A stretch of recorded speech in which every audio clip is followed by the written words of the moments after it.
用台语学汉语第16集。肉粽的粽，你选倒一字？所有的香港人拢选正平这字，为虾米？因为因老师安尼教。香港朋友问我，为虾米恁台湾人写祖宗的宗啊？因为阮老师安尼教，就变安尼的用字习惯。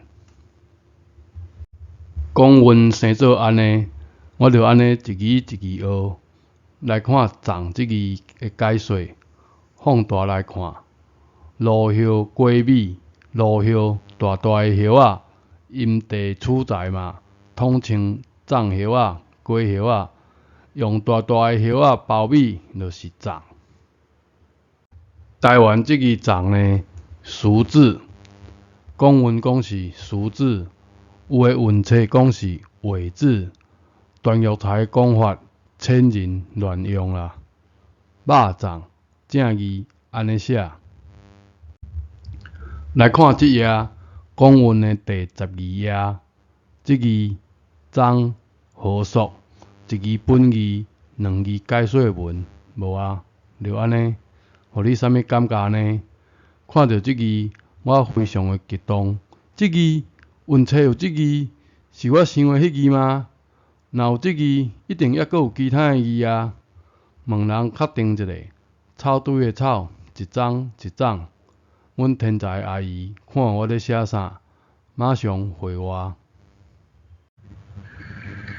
一粽一粽，又叫粽草。啥物是何属？这就是何属。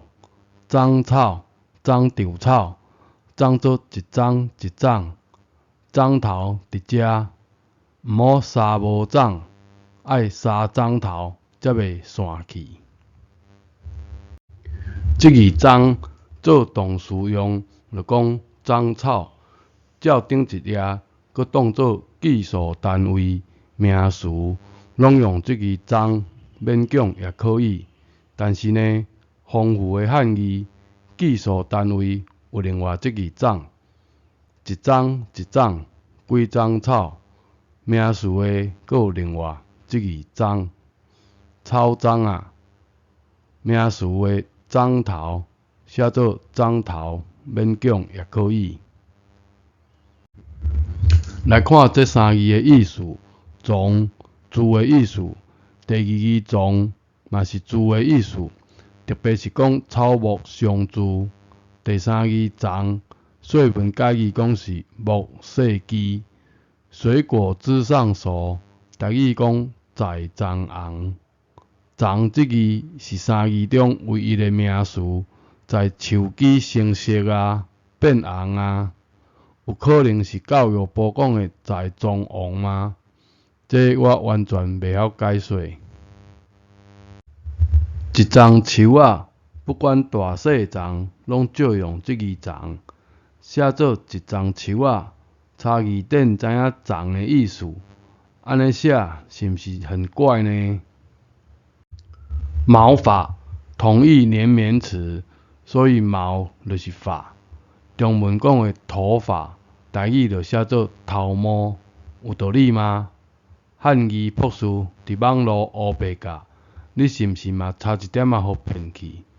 狗毛、猪毛、尻川几支毛，和头毛共一支毛吗？太误解台语文咯。发、染、胡鬚这几字有啥物相共的？生伫人头的毛，拢有这个步数标。即马免人教，头毛你会晓写无？免惊，就是你想的迄字，说文解字互你考。毛发了，中标毛声。头毛台语嘛是惯讲头粽，阿母的头粽，有台语老师写这字，马粽生伫阿母的头壳，建议是考虑清楚啦。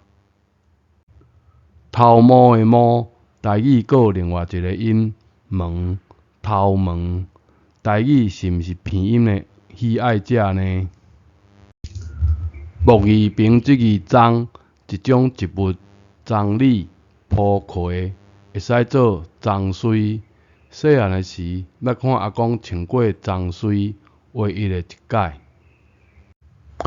今仔日主要介绍6字：肉粽诶粽、长草诶长、在棕红诶棕、头毛、头棕、棕水诶棕。因为看到即字，运册既然有即字，应该还有真侪字值得找出来啊！就由即字开始认真来读运册。伫迄个时阵，做了一首诗，诗名《长草》，甲大家分享。田花芳茶乌鸠朴，善恶有分囝免味。抽得长草制作因，灶骹空钱等鼎被。